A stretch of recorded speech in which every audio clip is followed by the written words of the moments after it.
Perkenalkan, nama saya Aisyah Lambau dari Fakultas Ekonomi dan Bisnis Islam IAIN Palopo dengan NIM 19040100017. Prodi Ekonomi Syariah 5E. Saya akan memaparkan materi mengenai mata kuliah manajemen proyek dan analisis investasi. Materi pertama adalah pengantar manajemen proyek. Jadi yang pertama, pengertian manajemen proyek. Manajemen proyek adalah implementasi ilmu keterampilan dan keahlian serta teknik yang terbaik dan berkualitas yang dijalankan secara bersamaan untuk mencapai target yang sebelumnya telah direncanakan dengan sumber daya yang sangat diharapkan bahwa semua rangkaian kegiatan itu dapat menghasilkan output yang optimal, terutama output yang berkaitan dengan kinerja, kualitas waktu, dan keselamatan kerja dalam dunia manajemen proyek. Terus setiap perusahaan memerlukan sistem pengelolaan yang terkonsep karena suatu proyek itu pastinya memiliki keterbatasan manajemen proyek yang merupakan keahlian ilmu pengetahuan dan keterampilan baik dari secara teknis dengan menggunakan resolusi terbatas untuk mencapai sasaran yang ditetapkan supaya menghasilkan kinerja waktu mutu dan keselamatan kerja yang optimal. Terus selanjutnya materi mengenai tujuan dari manajemen proyek. Tujuan dari manajemen proyek yang pertama itu untuk menyelesaikan tepat waktu. Pada manajemen waktu itu ditentukan lini masa yang berisi kapan suatu kegiatan itu harus dimulai dan kapan juga harus selesai. Dengan adanya hal tersebut, pengawasan akan berjalan lancar dalam mengerjakan proyek tersebut. Terus yang kedua yaitu menjaga anggaran-anggaran itu merupakan salah satu aspek yang dikaji dalam manajemen. Dengan pengkajian ini akan dicari jumlah anggaran seminimal mungkin, akan tetapi masih dapat menunjukkan tercapainya kriteria proyek yang telah ditentukan di awal. Terus yang ketiga yaitu menjaga kualitas, yaitu di sini dimaksud sebagaimana disinggung di poin sebelumnya bahwa kriteria ditentukan di awal, artinya manajemen proyek itu juga membuat standar kualitas dari suatu proyek sehingga ini dikerjakan tidak secara seenaknya saja. Terus yang keempat adalah melancarkan proyek. Pada akhirnya proyek yang ideal adalah proyek yang selesai dan sesuai dengan perencanaan awal, baik dari segi waktu, baik dari segi anggaran maupun dari segi kualitasnya. Selanjutnya materi mengenai tingkat manajemen, yang dimana tingkat manajemen yang pertama adalah manajemen puncak atau tinggi. Manajemen ini itu biasa disebut dengan high hair management, yang dimana berkaitan dengan seluruh kegiatan manajemen organisasi secara keseluruhan atau secara luas, umum, dan menyeluruh. Manajemen ini merupakan manajemen yang bertanggung jawab atas keseluruhan manajemen organisasi. Biasanya ini terdiri dari eksekutif seperti presiden direktur, kepala cabang, atau yang merupakan level perantara pada organisasi struktur organisasinya. Terus yang kedua yaitu manajemen menengah atau biasa disebut dengan middle management. Manajemen ini merupakan bagian yang menjadi tanggung jawab manajer atau yang mengkoordinir beberapa seksi atau bagian dan merupakan level teknis pada struktur organisasi. Selanjutnya yang ketiga yaitu manajemen tingkat bawah atau biasa disebut dengan lower management. Manajemen ini tuh berkaitan dengan manajemen di tingkat operasional atau yang berhubungan dengan tenaga teknis manajernya, yang merupakan manajer operasional yang memiliki tanggung jawab yang berkaitan dengan tugas, fungsi, dan peranannya di dalam mencapai tujuan manajemen dan organisasi. Selanjutnya materi mengenai proses manajemen proyek. Jadi proses manajemen proyek ini terbagi menjadi 3. Yang pertama ada perencanaan atau biasa disebut dengan planning, yang merupakan kegiatan yang dilakukan untuk mencapai tujuan berdasarkan peramalan. Terus yang kedua ada pengaturan atau biasa disebut dengan organizing, yang bertujuan untuk melakukan pengaturan dan pengelompokan kegiatan proyek konstruksi agar kinerja yang dihasilkan itu sesuai dengan yang diharapkan. Dan yang ketiga ada pengendalian atau biasa disebut dengan controlling, yang merupakan proses penetapan apa yang telah dicapai, evaluasi kerja, dan langkah perbaikan bila diperlukan. Terus materi selanjutnya adalah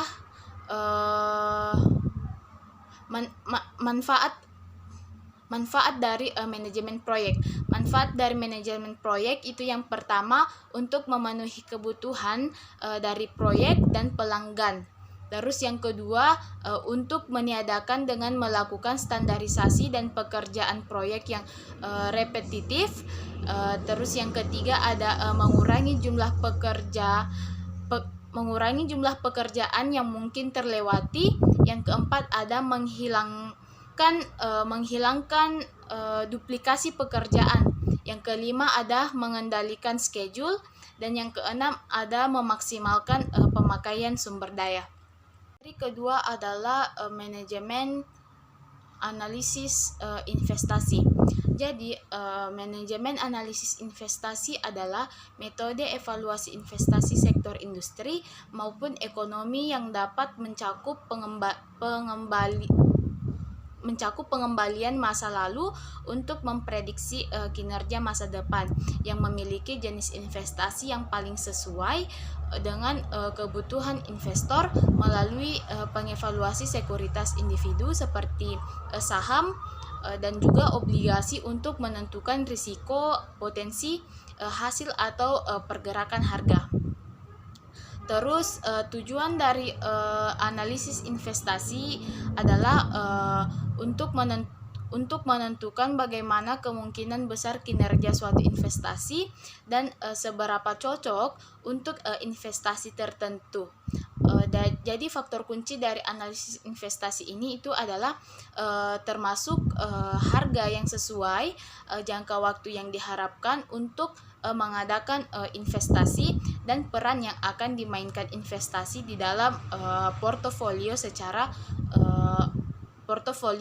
keseluruhan. Terus materi selanjutnya adalah mengenai metode analisis investasi. Metode analisis investasi terbagi menjadi 6. Yang pertama metode ekivalensi nilai sekarang atau lebih dikenal dengan PNV atau net present value, yang merupakan metode di mana nilai sekarang itu lebih bersih dibanding dengan dari hasil perhitungan nilai sekarang aliran dana masuk atau penerimaan dengan nilai sekarang aliran dana keluar, atau pengeluaran selama jangka waktu analisis dan suku bunga tertentu. Terus yang kedua itu metode ekivalensi nilai tahunan, yang merupakan metode nilai didasarkan atas valensi nilai tahunan dari aliran dana masuk dan aliran dana keluar. Terus yang ketiga adalah metode ekivalensi nilai yang akan datang atau biasa disebut dengan future world analysis. Dan yang keempat ada metode periode pengembalian pengembalian modal yang merupakan metode yang tidak digunakan perhitungan dengan menggunakan rumus-rumus harga suku bunga, akan tetapi yang dianalisis itu adalah seberapa cepat modal atau investasi yang telah dikeluarkan dapat segera kembali. Dan yang kelima ada metode rasio. Metode rasio manfaat dan biaya atau lebih dikenal dengan istilah BC ratio. Pada metode ini itu menggunakan data ekuivalensi nilai sekarang dari penerimaan dan pengeluaran yang merupakan perbandingan antara nilai sekarang dari penerimaan atau pendapatan yang diperoleh dari kegiatan investasi yang nilai sekarang dari pengeluaran biaya selama investasi tersebut itu berlangsung dalam kurun waktu tertentu. Dan yang terakhir adalah metode tingkat suku bunga. Metode tingkat suku bunga pengembalian modal atau IRR yang merupakan suatu nilai petunjuk yang identik dengan seberapa besar suku bunga yang didapat diberikan oleh investasi tersebut dibandingkan dengan suku bunga yang berlaku pada umumnya. Materi selanjutnya adalah peramalan dan perencanaan agregat. Yang pertama, peramalan atau biasa disebut dengan forecasting. Peramalan atau forecasting itu adalah suatu tindakan guna mengetahui seberapa besar permintaan pada masa yang akan datang. Terus dengan adanya permintaan di masa yang akan datang, itu kita dapat memperoleh hasil peramalan. Maka kita dapat menentukan strategi yang tepat dan dapat digunakan untuk melakukan perencanaan yang lebih lanjut. Terus selanjutnya manfaat dari peramalan. Yang pertama itu untuk memprediksi masa depan bisnis. Terus yang kedua untuk memenuhi kepuasan pelanggan. Yang ketiga tetap mengikuti tren. Terus yang keempat mudah saat meminjam uang. Dan yang kelima itu untuk menjaga kondisi keuangan tetap stabil. Selanjutnya mengenai pengertian dari perencanaan agregat. Jadi perencanaan agregat atau biasa disebut dengan agregat planning adalah proses perencanaan yang efisien yang dirancang untuk menghasilkan hasil optimal dengan biaya yang tepat dalam waktu terbaik. Ini berisi dengan perkiraan penjualan jangka panjang, tingkat produksi, tingkat inventaris, dan simpanan pelanggan, dan dirancang untuk memenuhi perkiraan permintaan dengan biaya yang optimal.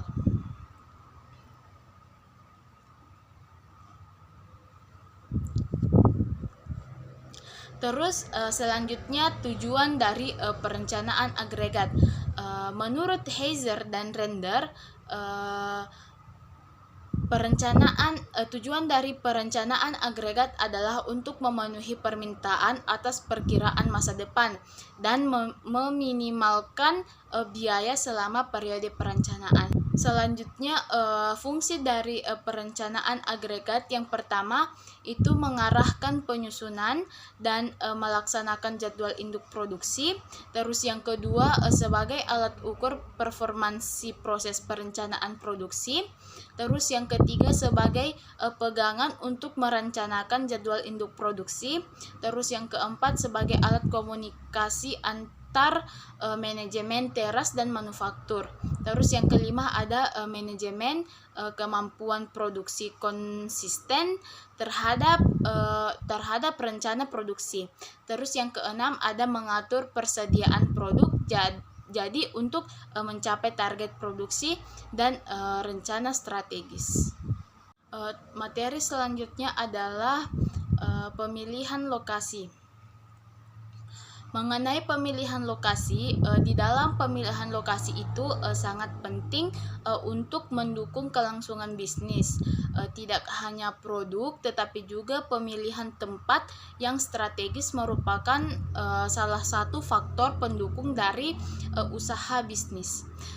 Penentu lokasi ini sangat mempengaruhi biaya mempengaruhi biaya total sebuah perusahaan industri, baik biaya tetap maupun biaya variabel lokasi, dan juga merupakan hal yang sangat penting di dalam menentukan pendapatan. Terus perusahaan jasa, eceran maupun perusahaan-perusahaan profesional. Terus selanjutnya faktor-faktor yang mempengaruhi keputusan lokasi. Yang pertama adalah resiko politik yang dihadapi peraturan yang ada sikap pemerintah serta intensif pemerintah. Terus yang kedua ada permasalahan budaya dan permasalahan budaya dan ekonomi, itu termasuk dengan budaya korupsi. Terus yang ketiga adalah lokasi pasar, karena produk yang telah dibuat itu harus dapat diserap oleh pasar agar keberlangsungan perusahaan itu dapat terjamin. Terus yang keempat ada ketersediaan tenaga kerja upah buruh, produktivitas serta untuk tenaga kerja adalah sangat penting bagi perusahaan. Terus yang kelima adalah ketersediaan pasokan komunikasi dan energi, dan yang keenam adalah nilai tukar mata uang. Selanjutnya jenis-jenis dari lokasi bisnis. Yang pertama itu lokasi bisnis yang sudah ditetapkan oleh pemerintah. Terus yang kedua ada lokasi bisnis yang mengikuti sejarah. Yang ketiga ada lokasi bisnis yang mengikuti kondisi alam, dan yang keempat lokasi bisnis yang mengikuti faktor-faktor ekonomi. Materi selanjutnya yaitu mengenai desain produk dan jasa. Jadi produk yang berupa barang itu adalah sesuatu yang berbentuk sehingga dapat disimpan dan dapat diperjualbelikan. Terus produk yang berupa barang ini juga dapat dipindah-pindahkan letak fasilitasnya, dapat pula ditentukan seberapa besar biaya dan aktivitas penjualan berbeda dengan produksinya, di mana aktivitas produksinya itu mudah diotomatisasi. Kunci dari desain produk jasa. Desain produk jasa ini mendefinisikan secara tepat barang-barang yang terikat dalam jasa dalam merancang jasa manajemen. Jadi kita harus secara seksama membaca harapan-harapan para pelanggan. Terus kemajuan teknologi telah terjadi secara dahsyat sehingga mengakibatkan segala sesuatu itu dengan cepat kelihatan ketinggalan zaman karena memang telah usang. Jadi produk lama itu secara terus-menerus dirancang kembali dan produk baru itu tidak henti-hentinya terus dikembangkan. Jadi ada 8 tahap pengembangan produk. Yang pertama itu ide yang bersumber dari perubahan lingkungan teknologi, ekonomi, politik, dan sebagainya. Terus yang kedua ada persyaratan yang harus dipenuhi di pasar yang merupakan pendekatan yang diperlukan untuk memuaskan konsumen. Terus yang ketiga ada spesifikasi fungsional yang dimana bagaimana kita melakukan cara kerja produk tersebut. Terus yang keempat ada spesifikasi produk, bagaimana produk akan dibuat secara terus-menerus. Terus yang kelima ada ulasan desain, bagaimana produk akan dibuat secara ekonomis dan kualitas. Terus yang keenam ada pengujian pasar, apakah produk itu sesuai dengan keinginan pasar. Terus yang ketujuh mengenai pengenalan produk, yang dimana produk itu diantar ke konsumen secara langsung. Terus yang kedelapan adalah evaluasi. Jadi hasil dimana kita melihat produk itu dapat dikembangkan lagi sejauh mana. Terus selanjutnya itu adalah faktor yang perlu diperhatikan dalam desain produk. Yang pertama adalah kebutuhan konsumen itu kita harus mampu memenuhi kebutuhan pelanggan potensial yang dibidik dengan cara mengembangkan produk yang dirancang. Terus yang kedua itu segmentasi pasar. Segmentasi pasar ini itu merupakan semakin dalam kompleks konsumen stratanya, maka akan semakin banyak pula itu jenis produk yang diperlukan dalam melayani segmen konsumen. Terus yang ketiga adalah teknologi di dalam mendesain produk teknologi. Jadi kita itu berperan dalam menghasilkan produk yang diminati, di mana perkembangan teknologi ini itu mengharuskan produsen mampu menciptakan produk yang berkualitas dan lebih efisien lagi. Terus yang keempat